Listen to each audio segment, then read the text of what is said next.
Assalamualaikum warahmatullahi wabarakatuh. Perkenalkan, kami dari kelompok 2 akan mempresentasikan tentang Pancasila sebagai sistem etika. Dan perkenalkan, nama saya Mansur Apriyadi. Perkenalkan, nama saya Nabila Nurul Jannah. Perkenalkan, nama saya Muhammad Rizky. Perkenalkan, nama saya Triana Wadi. Perkenalkan, nama saya Mary Andrianti. Perkenalkan, nama saya Safitri. Perkenalkan, nama saya Ahfaitar Abdil Hakim. Baiklah teman-teman semua, berikut adalah pokok bahasan. Yang pertama, Pancasila sebagai sistem etika. Yang kedua, tujuan penerapan Pancasila dalam kehidupan seluruh masyarakat Indonesia.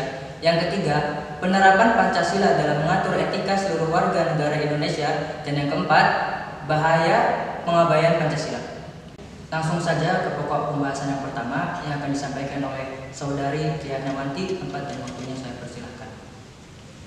Saya di sini akan menjelaskan pokok pembahasan yang pertama, Pancasila sebagai sistem etika. Nilai-nilai yang terkandung dalam Pancasila merupakan kristalisasi dari nilai-nilai yang hidup dalam realitas sosial masyarakat, keagamaan maupun adat istiadat. Namun sebenarnya nilai-nilai Pancasila bersifat universal, dapat diterima oleh siapapun dan kapanpun. Etika juga merupakan suatu pemikiran kritis dan mendasar tentang ajaran-ajaran dan pandangan-pandangan moral.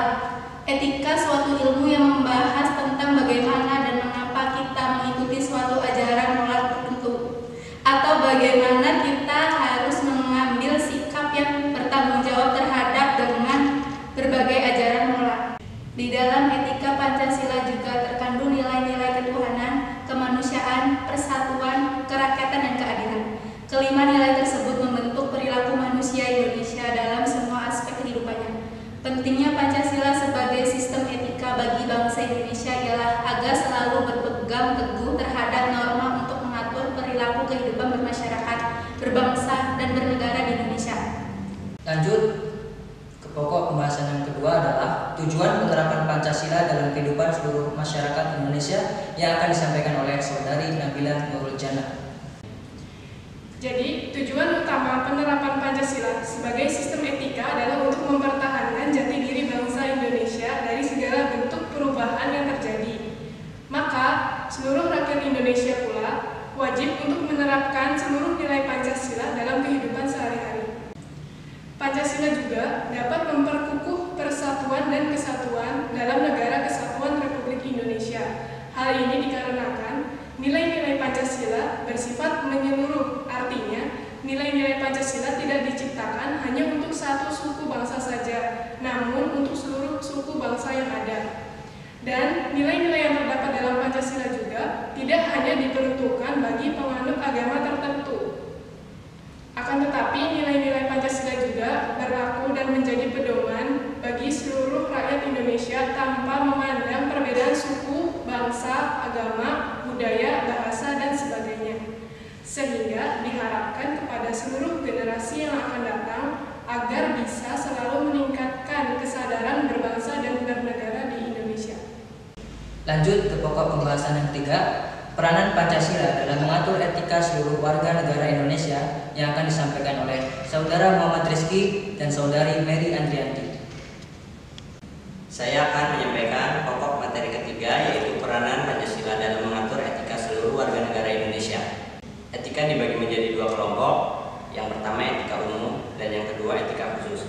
Etika umum mempertanyakan prinsip-prinsip yang berlaku bagi setiap tindakan manusia, sedangkan etika khusus membahas prinsip-prinsip itu dalam hubungannya dengan berbagai aspek kehidupan manusia. Pentingnya Pancasila sebagai sistem etika terkait dengan problem yang dihadapi bangsa Indonesia. Yang pertama, banyaknya kasus korupsi yang melanda negara Indonesia sehingga dapat melemahkan sendi-sendi kehidupan berbangsa dan bernegara. Yang kedua, masih terjadinya pelanggaran hak asasi manusia dalam kehidupan bernegara. Yang ketiga, masih terjadinya aksi terorisme yang mengatasnamakan agama sehingga dapat merusak semangat toleransi dalam kehidupan antar umat beragama dan meluluhkan semangat persatuan atau mengancam disintegrasi bangsa. Dan yang keempat, kesenjangan antara kelompok masyarakat kaya dan miskin masih menandai kehidupan masyarakat Indonesia, serta ketidakadilan hukum yang masih mewarnai proses peradilan di Indonesia. Yang kelima, kemerosotan moral yang melanda kehidupan masyarakat, terutama generasi muda, sehingga membahayakan kelangsungan hidup bernegara. Yang keenam, kerusakan lingkungan yang berdampak terhadap berbagai aspek kehidupan manusia. Kasus-kasus tersebut menunjukkan bahwa kesadaran terhadap nilai-nilai Pancasila sebagai sistem etika belum mendapat tempat yang tepat di hati masyarakat.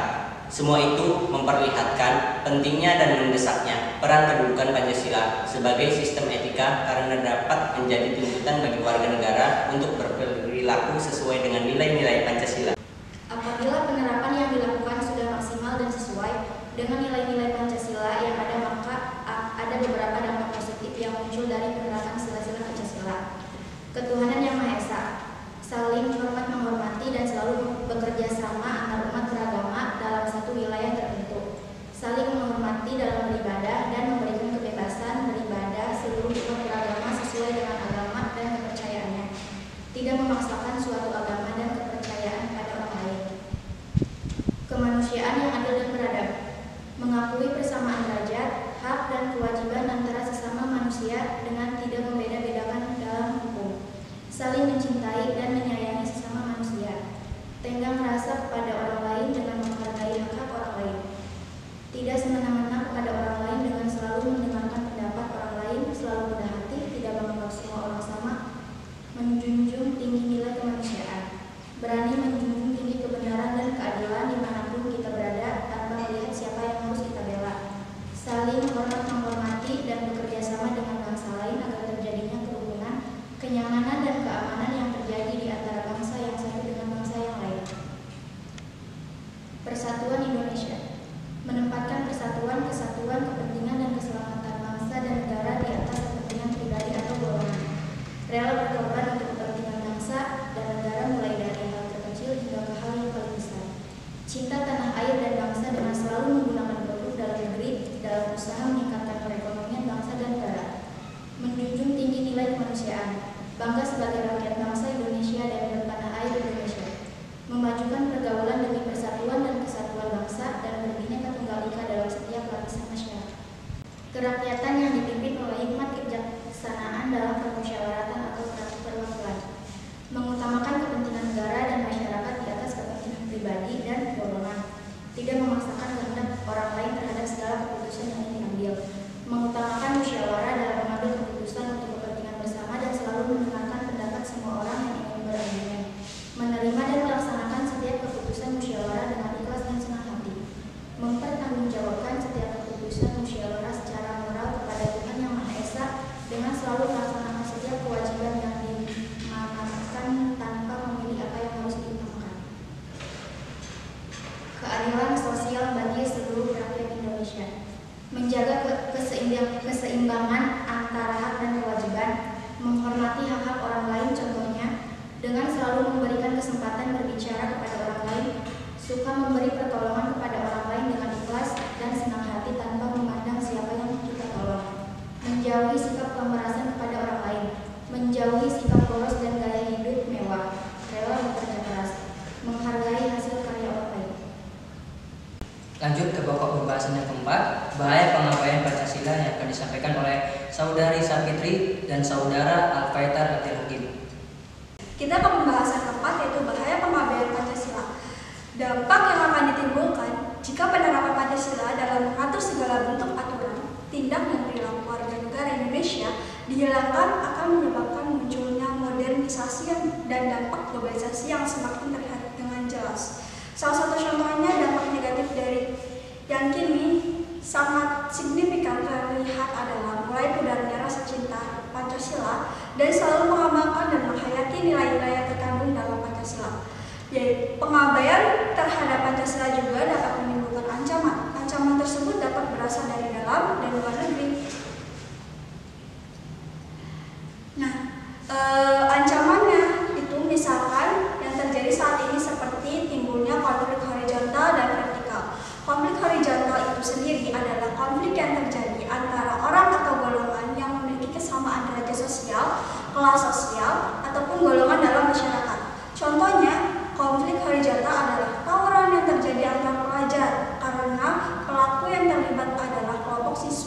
yang memiliki status yang sama sebagai siswa dalam masyarakat.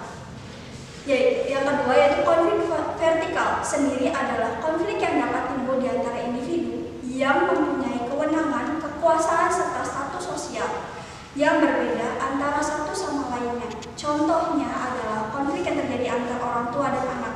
Sudah terlihat perbedaan status sosial antara orang tua dan anak. Nah, karena kan orang tua itu lebih tinggi daripada anaknya.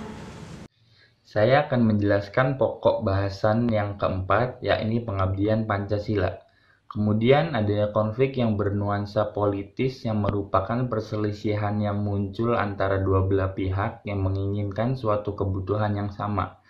Lalu munculnya aksi-aksi teror yang dilakukan oleh kelompok tertentu. Kemudian timbulnya disintegrasi bangsa. Disintegrasi bangsa itu sendiri adalah rusaknya persatuan dan kesatuan dalam suatu lingkup sosial yang adanya karena perbedaan kepentingan antara satu sama lain. Contohnya yaitu seperti pemberontakan yang dilakukan PKI, Partai Komunis Indonesia, yang hendak menjadikan Indonesia menjadi negara tanpa agama.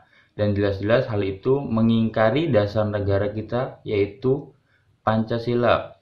Khususnya sila pertama yang berbunyi ketuhanan yang Maha Esa.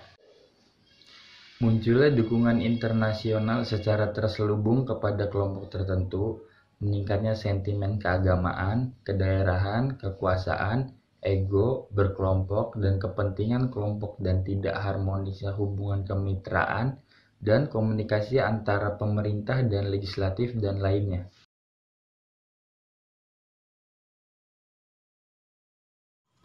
Pertanyaan dari kelompok pertama, bagaimana caranya Anda menerapkan Pancasila sebagai sistem etika dalam kehidupan sehari-hari?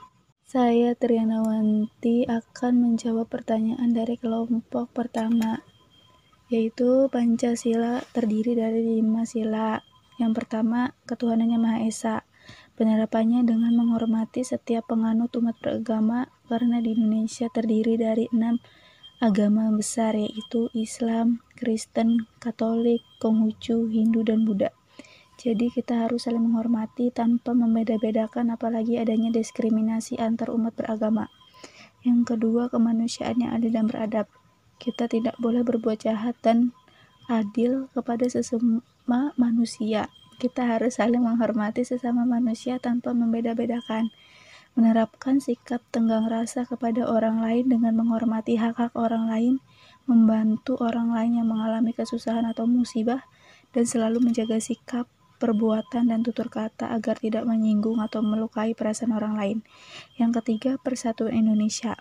Penerapannya sebagai bangsa yang memiliki beragam suku, bangsa, ras, golongan, adat istiadat, dan lain sebagainya yang memberikan warna bagi bangsa Indonesia. Kita harus bisa menanamkan rasa toleransi yang besar, menerapkan gotong royong dan saling bekerja sama dalam menyelesaikan suatu masalah tersebut. Selanjutnya akan dilanjutkan oleh Nabila Nurul Janah. Keempat, kerakyatan yang dipimpin oleh hikmat kebijaksanaan dalam permusyawaratan perwakilan. Penerapannya yaitu setiap terjadi suatu masalah, kita harus menyelesaikannya dengan cara musyawarah dan mufakat. Dalam forum tersebut, pasti ada yang namanya sesi memberikan pendapat serta saran. Kita harus memberikan hak kepada seluruh anggota forum untuk menyuarakan pendapat kepada setiap orang yang ingin memberikan pendapatnya. Selain itu, kita juga harus menghormati setiap pendapat yang disampaikan dalam forum tersebut. Pada akhirnya, kita juga harus menerima semua keputusan yang telah ditetapkan sesuai dengan pendapat yang telah diterima tanpa mempertanyakannya kembali. Yang kelima, keadilan sosial bagi seluruh rakyat Indonesia. Penerapannya yaitu, kita harus menghormati tiap hak dan kewajiban yang dimiliki oleh setiap warga negara. Jangan pernah mempertanyakan hak dan kewajiban yang dimiliki oleh orang lain, karena kita juga sudah memiliki hak dan kewajiban masing-masing. Kemudian pertanyaan dari kelompok 3. Apakah etika merupakan bagian dalam demokrasi Pancasila? Jika iya, coba jelaskan.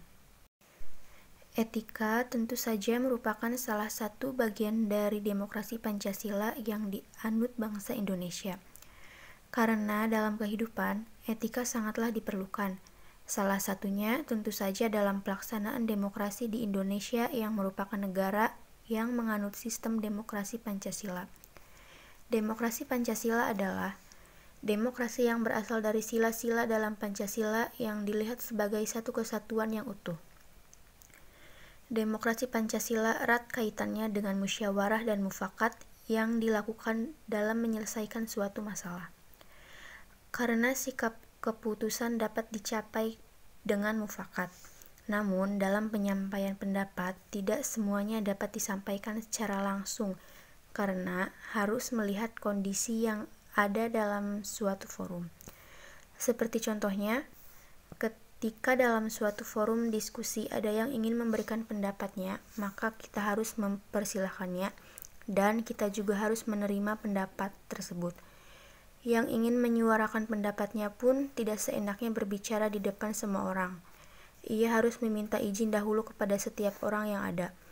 Itu adalah salah satu contoh etika yang harus dilakukan dalam bermusyawarah. Baiklah, di sini saya akan menjawab pertanyaan dari kelompok 4. Pertanyaannya, kenapa Pancasila dipergunakan sebagai dasar dari sistem etika seluruh rakyat Indonesia dalam kehidupan sehari-hari? Jawabannya, tujuan utama penerapan Pancasila sebagai sistem etika adalah untuk mempertahankan jati diri bangsa Indonesia dari segala bentuk perubahan yang terjadi. Maka, seluruh rakyat Indonesia itu wajib untuk menerapkan seluruh nilai Pancasila dalam kehidupan sehari-harinya. Dan Pancasila juga dapat memperkokoh persatuan dan kesatuan. Hal ini dikarenakan nilai-nilai Pancasila yang bersifat menyeluruh. Artinya apa? Artinya, nilai-nilai Pancasila tidak diciptakan atau tidak ditujukan hanya untuk satu suku bangsa saja, namun untuk seluruh suku bangsa yang ada. And nilai-nilai yang terdapat dalam Pancasila juga tidak hanya diperuntukkan bagi penganut agama tertentu saja. Akan tetapi, nilai-nilai Pancasila itu berlaku untuk seluruh rakyat Indonesia tanpa memandang perbedaan suku, agama, budaya, bahasa, dan lainnya. Sehingga diharapkan kepada seluruh generasi yang akan datang agar bisa selalu meningkatkan kesadaran diri, baik berbangsa dan bernegara, agar terciptanya negara kesatuan Republik Indonesia yang lebih baik lagi ke depannya. Baiklah teman-teman, sampailah saatnya kita di kesimpulan. Jadi kesimpulannya adalah Pancasila merupakan kristalisasi dari nilai-nilai yang hidup dalam realitas sosial dan masyarakat, keagamaan maupun adat istiadat yang dapat diterima oleh siapapun dan kapanpun. Dengan demikian, segala macam bentuk pelanggaran dan kehidupan bernegara dapat diminimalisir. Sekian dari kelompok kami. Wassalamualaikum warahmatullahi wabarakatuh.